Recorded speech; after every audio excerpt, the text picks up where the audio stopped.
Sabe por quê, irmãos?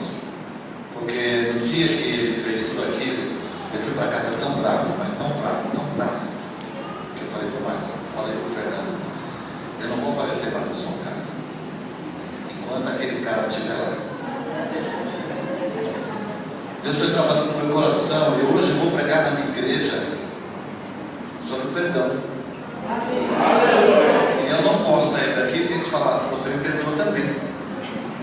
Por quê? Porque é honroso e é gratificante, irmãos, quando você tira de cima da sua vida um peso. Esse peso chama-se falta de perdão. Por isso, nessa noite, nessa manhã, eu quero dizer para você que você é mais um que eu amo. Você sabe disso. E vou te provar isso nos dias que a gente se encontrar e que a gente vai viver junto, porque nós precisamos morar no céu junto. Tá? E eu quero que você seja uma bênção agora, na hora que você for pregar. Por isso, eu te abençoo em nome de Jesus.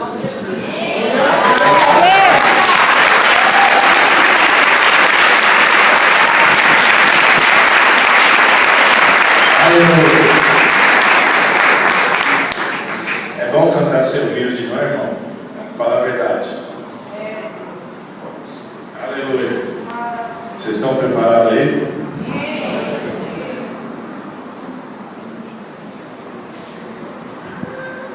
Eu tenho orado para pregar igual o pastor ele prega, meio que chorando, né? Tenho falado para o pastor, eu vou alcançar aqui para as pessoas não pensarem que eu estou bravo. Mas eu já comecei chorando. Precisa ser tanto assim. Aqui vai anotar a mensagem. Um foco é o título da mensagem.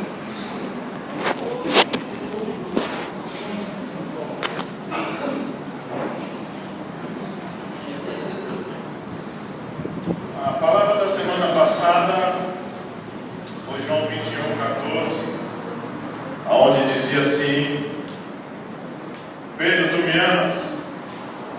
Apacenta as minhas ovelhas. Não foi isso? Como foi a sua semana?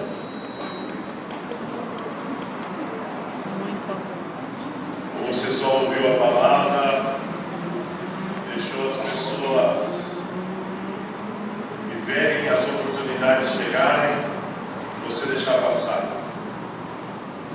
Pedro, tu me amas? Apacenta as minhas ovelhas.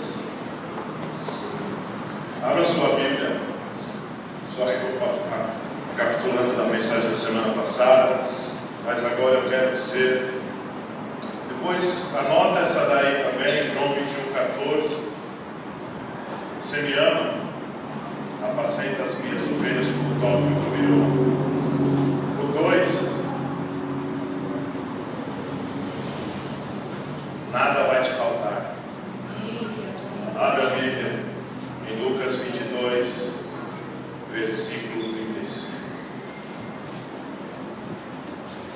Aleluia. Todos acharam? Então Jesus lhes perguntou: quando eu vos enviei sem bolsa, sem alforje,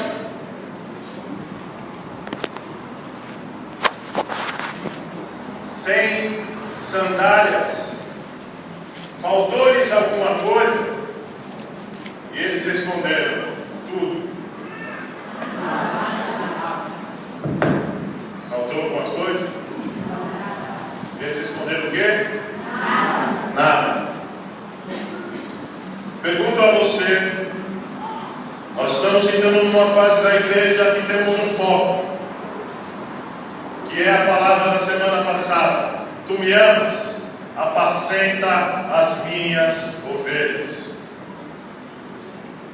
E Jesus aqui, esse versículo, eu estou meditando nele há alguns dias. Até falei com o irmão nosso sobre ele.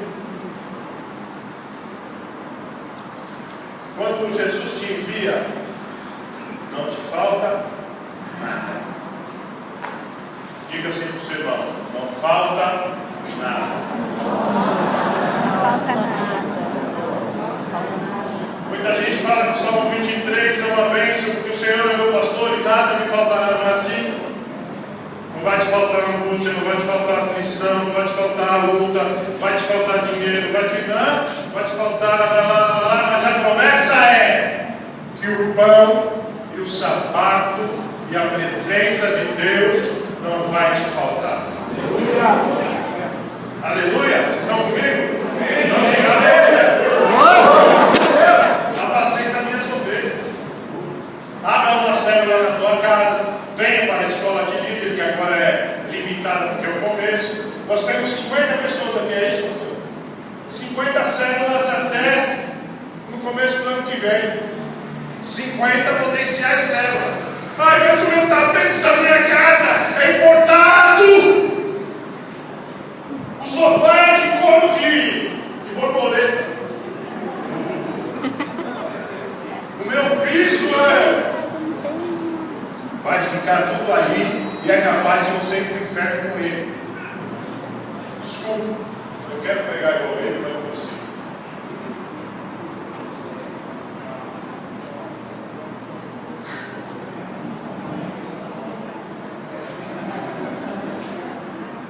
Eu quero dizer para você, gente, que eu fui o primeiro cara que disse na vida: eu nunca mais faço célula. Eu nunca mais cuido de homem. Eu nunca mais cuido de ninguém. Mentira. Achamos tantas coisas. Deus, nesse versículo, dizia assim para mim: não te mandei sem bolsa, sem nada, vai pelado, se for preciso. Porque Deus olha para mim lá do céu e vê todo bonitinho, perninha gravata, e me vê por dentro. Quem eu sou não vê você. Ah, mas eu não sei falar. Eu vi um bando de cearenses, uma multidão de cearenses, humildes, que amam a Jesus, que deixam ser tratados, que deixam muitas coisas aquele figo desse tamanho e começa a cuidar de pessoas. Ah, mas eu não sei. É verdade, você não sabe. Por isso vai ter escola, vai ter líder para te treinar, vai ter pessoas para te aconselhar, vai ter pessoas para te colocar no caminho e dizendo: anda. Qual é a disposição do seu coração em adorar a Deus cuidando de outras pessoas? Que te impede? Que impede nós de amar? Não, mas eu venho, eu canto que eu sou humilde, eu canto que eu amo a Deus, eu canto isso, eu canto aquilo, eu oro, eu até jejum, subjejum, eu faço tantas coisas para Deus, faz mesmo? Faz mesmo? E aí perguntou: faltou alguma coisa até hoje? Tem alguém passando fome aqui no nosso meio? Tem alguém aqui que está sem sapato? Tem alguém aqui que está faltando alguma coisa? Precisamos amar a Deus um pouquinho mais, irmãos. Eu estou com essa palavra desde que eu voltei de Fortaleza. Falei com o meu pastor umas 3 vezes sobre ela. Falei: pastor, o negócio é estreito, mas eu quero pregar o mais amoroso possível. Sabe por quê? Porque eu te amo realmente. E eu quero ver você andar. Eu quero ver você gerando discípulos. Eu quero ver você não só com a unção de presbítero, evangelista, diácono. Eu quero ver mais isso. Eu quero saber quem você é para Deus e o fruto que você está dando. Pastor, mas eu não quero ser líder de célula. Tá bom, seja membro de uma delas e gere filhas. Ah, pastor, mas eu não. Tem um familiar seu, tem pai, tem mãe, tem isso, tem aquilo. E no inferno é simplesmente assim. Ah, mas o pastor quer lotar a igreja. O Deus não está preocupado com o número. Está sim. Me perdoe, está sim. Sabe por quê? Quantos morrem hoje que vai no inferno? Satanás saca um monte de jovens da terra. E que eu e você temos feito para sacar eles e mandar para o céu. Será que Deus não está preocupado? Deus não isso também? Ou só morreu por mim? Eu sou tão bonito, sou manchado, cara. Sou especial. Tudo me curou de câncer. Eu sou o cara. Não sou nada. Nada, nada, nada. Terceiro, obediência e submissão. Para quem está votando. Deuteronômio. Eu quero ser bem breve.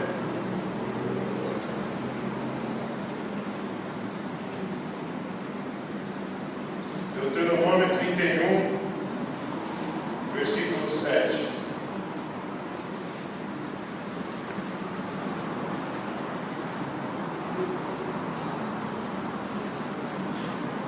Diz assim: então Moisés convocou a Josué e lhe disse, na presença de todo Israel, seja forte e corajoso, pois você irá com este povo para a terra que o Senhor jurou aos seus antepassados, que lhes daria, e você repartirá entre eles como herança.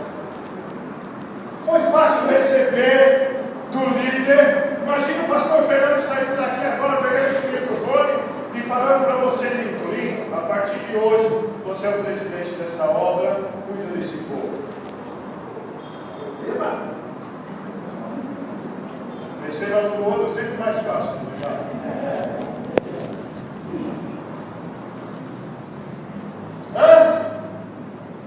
Deus pegou um povo de fácil, era um povo tão calmo, que nem eu e você. Que nem eu fui pastor, um povo tão tratável, tão amável, comia cebola e nem chorava. Deus fala para Josué, Moisés fala para ele, olha, o líder dele, discípulo direto, olha, eu não vou entrar lá, mas você vai repartir a terra entre o povo. Eu quero no Morumbi, eu quero na Zona Leste, eu quero na Tatuapé. Lembra de uma guerra? Porque tem sempre os queridinhos. Josué também devia ter os seus discípulos. Não, pastor, eu quero o seu cartão. Pergunto a vocês, é fácil receber uma direção, ainda que seja de Deus? A gente nos permeia um pouco? Hoje nós temos uma visão na igreja, e por muito tempo, nunca chegaram a falar para mim, talvez porque eu sou tão calmo, né, gente? Não, com essa carinha de bravo. Na igreja da Trindade parece que não vai nem para frente nem para trás. 10 anos. Ótimo, eu e a pastora mais orava. O pastor ficou comendo, Senhor, traz ele de volta. Senhor, traz ele de volta. Orava. Senhor, dá uma visão para ele. Dá para fazer cela. E vai. Quem não queria fazer, preste atenção. Era para ele. Dá a visão para ele, para a pastora, que ele vai no congresso, e mandava os e-mails para ele no banco, e mandava para ele fazer certo. Olha ele aqui, hoje, temos uma direção. Graças a Deus. Graças a Deus nós temos uma direção. Graças a Deus nós temos um foco. Graças a Deus mudou. Está começando, é verdade, está começando. Mas hoje, isso foi surpresa para nós. 50 pessoas na escola. E tem alguns de fora que podiam estar dentro. Mas essa palavra é exatamente para mim e para você. Para você conseguir andar com foco. Amém? Amém. Não estou ouvindo glória a Deus, aleluia. Sabe, irmão, até os próprios líderes, eu sei que o desafio é grande, eu sei que tem muito trabalho, eu sei de tudo isso, mas tem sido prazeroso cuidar de pessoas dispostas. Ah, pastor, eu não sei, tem a disposição do coração.